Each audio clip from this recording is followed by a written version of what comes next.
ಇವತ್ತಿನ special potato rice. ಬನ್ನಿ ಹೇಗೆ ಮಾಡೋದು ಅಂತ ನೋಡೋಣ. ಎಲ್ಲರಿಗೂ ನಮಸ್ತೆ. ಪೊಟ್ಯಾಟೊ ರೈಸಿಗೆ ಫಸ್ಟ್ ಬೇಕಾಗಿರೋದು ಪೊಟ್ಯಾಟೊ. ಅದನ್ನು ಸಣ್ಣ ಸಣ್ಣಕ್ಕೆ ಕಟ್ ಮಾಡಿ ರೆಡಿ ಮಾಡಿ ಇಟ್ಕೊಂಡಿರಬೇಕು.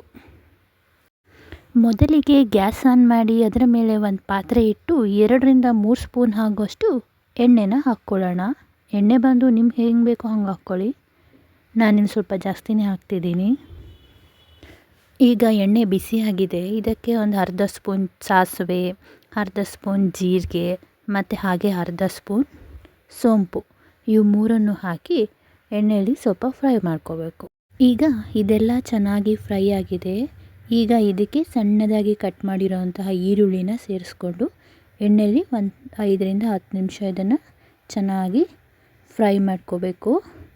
ಈಗ ಈರುಳ್ಳಿ ಒಂದು ಅರ್ಧ ಆಗೋಷ್ಟು ಫ್ರೈ ಆಗಿದೆ. ಇನ್ನೊಂದು ಸ್ವಲ್ಪ ಹೊತ್ತು ಇದನ್ನು ಹೀಗೆ ಫ್ರೈ ಮಾಡ್ಕೊತಾ ಇರೋಣ.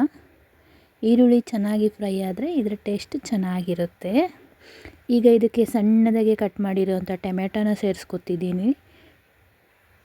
ಟೊಮೆಟೊನ ಚೆನ್ನಾಗಿ ಫ್ರೈ ಮಾಡಿ ಟೊಮೆಟೊ ಜೊತೆನೇ ಸಣ್ಣಕ್ಕೆ ಕಟ್ ಮಾಡಿದ್ದ ಆಲೂಗೆಡ್ಡೆನ ಹಾಕ್ಕೊಳ್ಳೋಣ. ಈಗ ನಾನು ಈ ಡಿಶ್ಶಿಗೆ ಮೇನ್ ಇಂಗ್ರೀಡಿಯೆಂಟ್ ಆದಂಥ ಆಲೂಗಡ್ಡೆನ ಸೇರಿಸ್ಕೊತಾ ಇದ್ದೀನಿ. ಆಲೂಗೆಡ್ಡೆ ಚೆನ್ನಾಗಿ ಎಣ್ಣೆಯಲ್ಲಿ ಫ್ರೈ ಆಗಬೇಕು. ಆಲೂಗೆಡ್ಡೆ, ಈರುಳ್ಳಿ, ಟೊಮೆಟೊ ಇವು ಮೂರು ಚೆನ್ನಾಗಿ ಎಣ್ಣೆಯಲ್ಲಿ ಫ್ರೈ ಆಗಬೇಕು. ನಾನೀಗ ಇದಕ್ಕೆ 1 ಸ್ಪೂನ್ ಆಗೋಷ್ಟು ಉಪ್ಪನ್ನ ಸೇರಿಸ್ತಾ ಇದ್ದೀನಿ. ಉಪ್ಪನ್ನ ಸೇರಿಸಿದ ಮೇಲೆ 2 ನಿಮಿಷ ಇದನ್ನು ಚೆನ್ನಾಗಿ ಒಂದಕ್ಕೊಂದು ಹೊಂದ್ಕೊಳ್ಳೋ ಥರ ಫ್ರೈ ಮಾಡ್ಕೋಬೇಕು.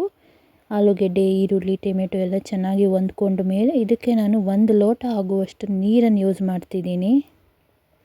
ನೀರು ಏನಕ್ಕೆ ಹಾಕೋದು ಅಂದರೆ ನಾನಿಲ್ಲಿ ಇದನ್ನು ಗ್ರೇವಿ ಥರ ಮಾಡ್ತಿದ್ದೀನಿ. ನೀರು ಹಾಕದೇನೂ ಮಾಡ್ಕೊಬೋದು, ಆವಾಗ ಅದು ಡ್ರೈ ಪಲ್ಯ ಥರ ಆಗುತ್ತೆ. ನಾನು ಇದನ್ನು ರೈಸಿಗೆ ಮಾಡ್ತಾ ಇರೋದ್ರಿಂದ ನೀರು ಹಾಕ್ತಿದ್ದೀನಿ. ಈಗ ಒಂದು ಅರ್ಧ ಸ್ಪೂನ್ ಆಗೋಷ್ಟು ಖಾರದ ಪುಡಿ ಹಾಕ್ತಿದ್ದೀನಿ.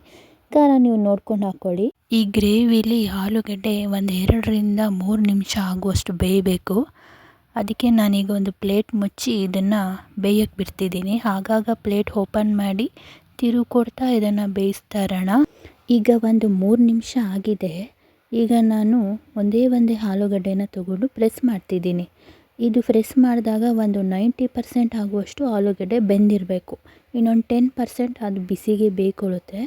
ಈಗ ಆಲೂಗಡ್ಡೆ ಚೆನ್ನಾಗಿ ಬೆಂದಿದೆ. ನಾನೀಗ ಇದಕ್ಕೆ ಕೊತ್ತಂಬರಿ ಸೊಪ್ಪನ್ನ ಹಾಕ್ತಿದ್ದೀನಿ. ಕೊತ್ತಂಬರಿ ಸೊಪ್ಪು ಹಾಕಿದ್ಮೇಲೆ ಇನ್ನೊಂದು 2 ಸರಿ ಇದನ್ನು ತಿರುವು ಕೊಟ್ಟು ಇನ್ನೊಂದು 2 ಸೆಕೆಂಡ್ ಅದನ್ನು ಹೀಗೆ ಫ್ರೈ ಮಾಡಿ ಈಗ ನಾನು ಮೊದಲೇ ಉದ್ರುದ್ರಾಗಿ ಮಾಡಿಟ್ಕೊಂಡಿರೋಂಥ ಅನ್ನನ ನಾನಿಲ್ಲಿ ಈ ಗ್ರೇವಿಗೆ ಸೇರಿಸ್ಕೊತಿದ್ದೀನಿ. ನೀವು ಅನ್ನದ ಜೊತೆ ತಿನ್ನೋಕ್ಕೆ ಇಷ್ಟ ಇಲ್ಲ ಅಂದರೆ ಈ ಗ್ರೇವಿನ ಚಪಾತಿಗೂ ಕೂಡ ಹಾಕ್ಕೊಂಡು ತಿನ್ಬೋದು. ನಾನಿಲ್ಲಿ ಪೊಟ್ಯಾಟೊ ರೈಸ್ ಅಂತ ಹೇಳಿರೋದ್ರಿಂದ ನಾನು ಇದನ್ನು ಅನ್ನಕ್ಕೆ ಸೇರಿಸಿ ಲಂಚ್ ಬಾಕ್ಸಿಗೂ ಕೂಡ ಎತ್ಕೊಂಡು ಹೋಗೋ ಥರ ನಾನು ಮಾಡ್ತಿದ್ದೀನಿ. ಗ್ರೇವಿ ಎಲ್ಲ ಅನ್ನಕ್ಕೆ ಚೆನ್ನಾಗಿ ಮಿಕ್ಸ್ ಆಗಬೇಕು. ಆ ಥರ ಇದನ್ನು ಚೆನ್ನಾಗಿ ಮಿಕ್ಸ್ ಮಾಡಿ, ಮಕ್ಕಳಂತೂ ಇದನ್ನು ಚೆನ್ನಾಗಿ ಇಷ್ಟಪಟ್ಟು ತಿಂತಾರೆ. ನಾನು ಹೀಗೆ ಇದಕ್ಕೆ ಒಂದು ಅರ್ಧ ಹೋಳಾಗುವಷ್ಟು ನಿಂಬೆಹಣ್ಣನ್ನು ಹಿಂಡಿ ತಿಂದೀನಿ.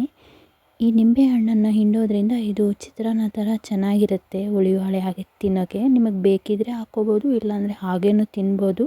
ನಿಂಬೆಹಣ್ಣು ಬಂದು ಆಪ್ಷನಲ್. ಇದನ್ನು ಚೆನ್ನಾಗಿ ಮಿಕ್ಸ್ ಮಾಡಿದ್ದೀನಿ. ಈಗ ಮಕ್ಕಳು ಇಷ್ಟಪಟ್ಟು ತಿನ್ನುವಂತಹ ಪೊಟ್ಯಾಟೊ ರೈಸ್ ರೆಡಿಯಾಗಿದೆ. ಈ ರೀತಿ ನೀವು ಲಂಚ್ ಬಾಕ್ಸಿಗೆ ಮಾಡಿಕೊಟ್ರೆ ಮಕ್ಕಳು ಲಂಚ್ ಬಾಕ್ಸ್ನ ಖಾಲಿ ಮಾಡ್ಕೊಂಡು ಬರ್ತಾರೆ. ಅಷ್ಟೇ ಅಲ್ಲದೆ ಮತ್ತೆ ಇದೇ ಮಾಡಿಕೊಡು ಅಂತ ನಿಮ್ಮನ್ನು ಕೇಳ್ತಾರೆ. ಥ್ಯಾಂಕ್ ಯು ಇಲ್ಲಿ ತನಕ ವಿಡಿಯೋ ನೋಡಿದ್ದಕ್ಕೆ.